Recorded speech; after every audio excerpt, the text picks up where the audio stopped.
찬송가 254장 내 주의 보혈은 찬양합시다.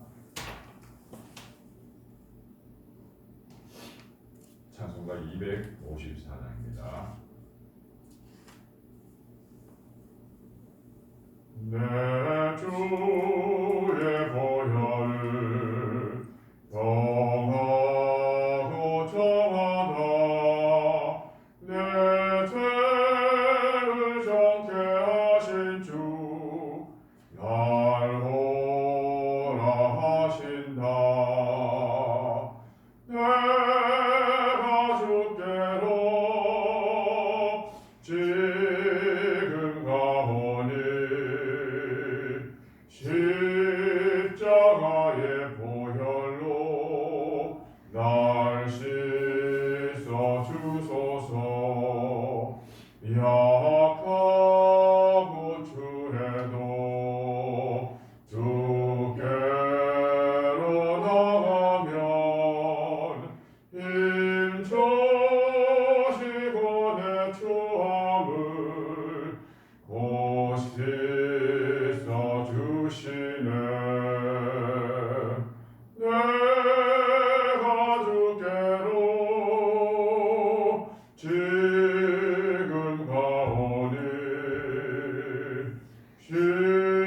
십자가의 보혈로 날 씻어 주소서.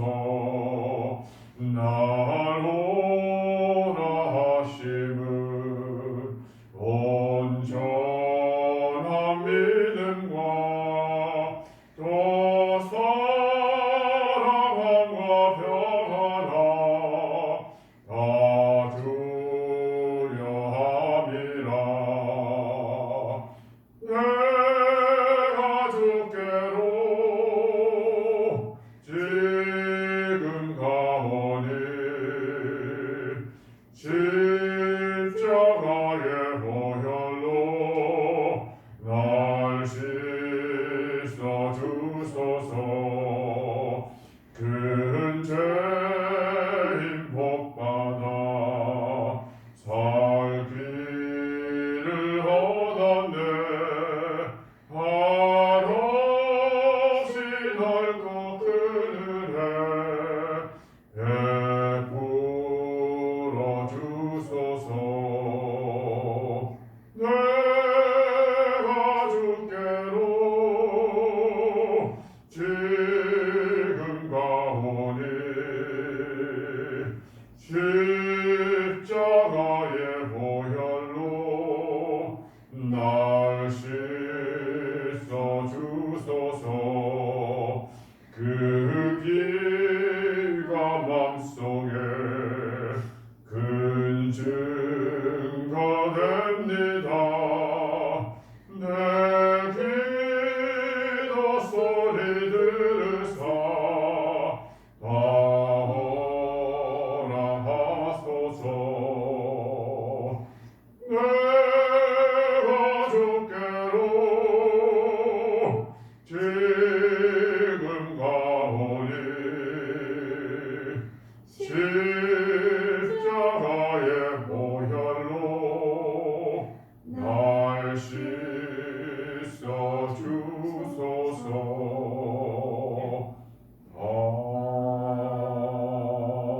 아멘. 우리 함께 말씀 찾겠습니다. 사도행전 12장입니다. 사도행전 12장 1절에서 5절까지 말씀입니다. 신약성경 207조 사도행전 12장 1절에서 5절까지 말씀입니다. 제가 말씀 읽겠습니다. 그때에 헤로드 왕이 손을 들어 교회 중에서 몇 사람을 헤아려 하여 요한의 형제 야고보를 칼로 죽이니 유대인들이 이 일을 기뻐하는 것을 보고 베드로도 잡으려 할세. 때는 무교절 기간이라 잡음에 옥에 가두어 군인 네 패에게 맡겨 지키고 6월절 후에 백성 앞에 끌어내고자 하더라. 이에 베드로는 옥에 갇혔고 교회는 그를 위하여 간절히 하나님께 기도하더라. 아멘. 좋으신 하나님 감사합니다. 이 새벽 아침 주님 주의 전에 앞에 나오게 하시고 예배하게 하시며 이 하루를 시작하게 하심을 감사합니다. 주님 주신 이 하루 온전히 주님 말씀 붙들고 살아가게 하시고 예수 믿음 안에서 행하며 온전히 하나님께 영광 돌리는 하루 되게 하옵소서. 주의 말씀 들으며 그 말씀 경청하게 하옵시고 그 말씀 깨닫는 은혜 주시어 그 말씀대로 살아갈 힘과 은혜 더하여 주시옵소서. 예수님의 이름으로 기도드립니다. 아멘. 드디어 복음이 예루살렘에서 이방으로 증거되어졌고 계속해서 이 복음이 확산되어지고 있는 무렵 큰 환란의 시기가 옵니다.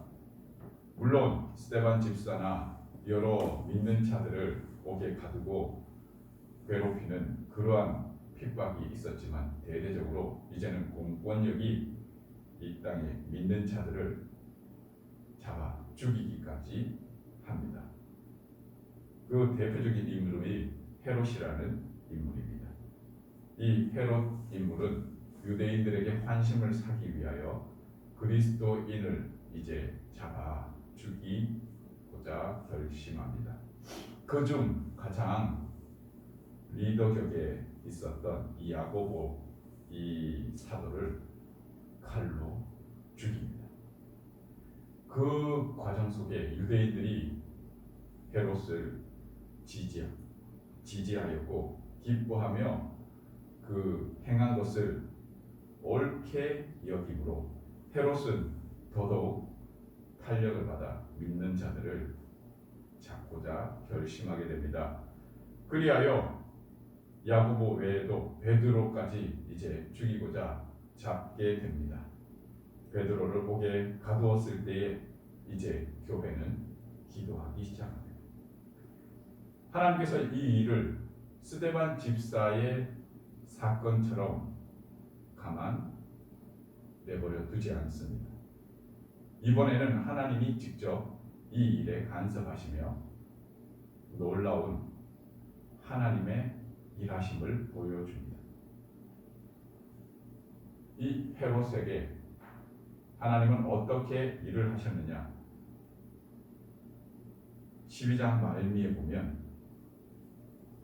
헤롯이 그의 정치 행하는 과정 속에 그가 행한 그 일 속에 하나님은 그를 벌레를 먹여 죽여버리시고 하나님께서 그의 생명을 치셨다라는 겁니다. 그 앞서 초대교회에 핍박과 환란이 왔을 때에는 하나님께서 그 과정 속에 이방에게 복음이 증거하는 성령의 역사의 모습을 보였다면 이번에는 이 공권력의 우두머리 헤롯 왕을 치는 놀라운 하나님의 일을 나타내십니다. 그리고는 그 말미에 24절에 헤롯은 죽었습니다. 다음에 나오는 말씀이 하나님의 말씀은 흥왕하여 더하더라 라고 짤막하게 기술합니다. 누가가 보았던 이 사역과 역사 속에 하나님의 말씀이 온전히 세워지고 하나님의 왕국과 하나님의 통치하심이 그의 눈에는 보였다라는 것입니다. 이 일을 위하여 교회들은 힘없이 기도하고 두려워 떨고만 있는 것처럼 보였으나 이 일에 우리에게 하나님께서는 베드로의 사역을 통하여 담대함을 요청하셨습니다. 그 내용은 이것입니다. 5절 이하 베드로가 옥에 갇혔을 때 교회는 그를 위하여 간절히 기도하였고 그 결과 하나님께서 천사를 보내어 베드로를 그 옥고에서 일으켜 세웠을 때 그를 결박하였던 모든 착고가 풀렸고 그는 하수하는 모든 사람들 앞에 당당하게 걸어 큰 거리까지 나가게 됩니다. 그리고 기도하는 곳에까지 베드로가 달려갔고 그곳에서 그를 위하여 중보하고 기도하던 성도들을 만나 함께 하나님께서 하신 일을 또 베드로의 입을 통하여 증언하게 하셨습니다.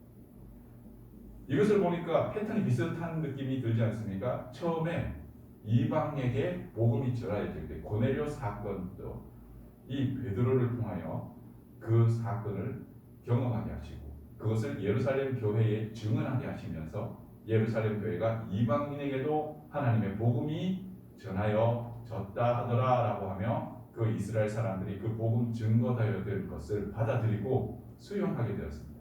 이번에도 하나님께 기도하였을 때 하나님께서 이 일을 행하셨다라는 것을 예루살렘 교회인들이 보고 이제 더 기도에 전념하며 힘쓰게 되었을 것입니다. 그 예루살렘 교회의 그 어떤 구성원 한 사람이라도 잡혀갔을 때 그것에 굴하지 않고 이 복음이 전하여지는 것이 막히지 아니하였다라는 것입니다. 이 순교 사건들의 과정 속에서 예루살렘 교회도 이방 교회도 더 하나님의 복음이 왕성하게 증거되어졌다라는 것을 24절 한 절로 짤막하게 기술하였던 것이죠. 말씀을 맺겠습니다.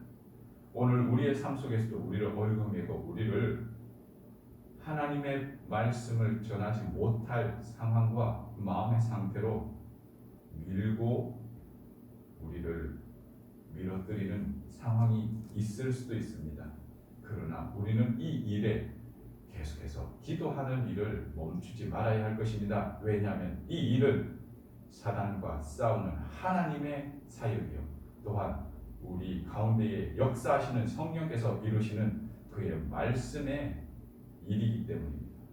우리의 어려움과 우리의 갇혀진 것이 결코 하나님의 말씀을 어렵게 하거나 가둘 수 없다라는 것을 기억하시고 오늘도 우리가 기도하며 나아갈 때 우리에게 있었던 모든 마음의 문제와 상황과 또한 고난과 환난들이 하나님께서 그 모든 것을 해결하시며 우리의 삶의 걸음 가운데 또한 그의 말씀의 복음이 또 선포되어지게 하나님은 일하실 줄 믿습니다. 우리의 삶의 자리에 날마다 우리의 입술로 증언할 수 있는 하나님의 나라를 선포할 수 있는 담대함을 위하여 오늘 이 새벽에도 기도하며 나아가기를 원합니다. 기도하시겠습니다. 좋으신 하나님 감사합니다. 이 새벽에도 주님 앞에 기도하게 하시고 하나님의 말씀이 더 흥황할 수 있는 우리의 마음과 우리의 기쁨과 우리의 소망이 될 수 있게 은혜 주시옵소서. 오늘도 우리의 삶 속에 어려움과 혼란과 때로는 마음 상함이 있겠지만 그 모든 것이 하나님의 말씀을 막을 수 없음을 우리가 기억하고 믿음으로 오늘 하루도 선포하며 주의 말씀을 붙들고 세상을 향하여 주의 복음 전할 수 있는 오늘 하루의 삶이 되게 은혜 주시옵소서. 예수님의 이름으로 기도드립니다. 아멘. 말씀 생각하며 우리 하나님 앞에 기도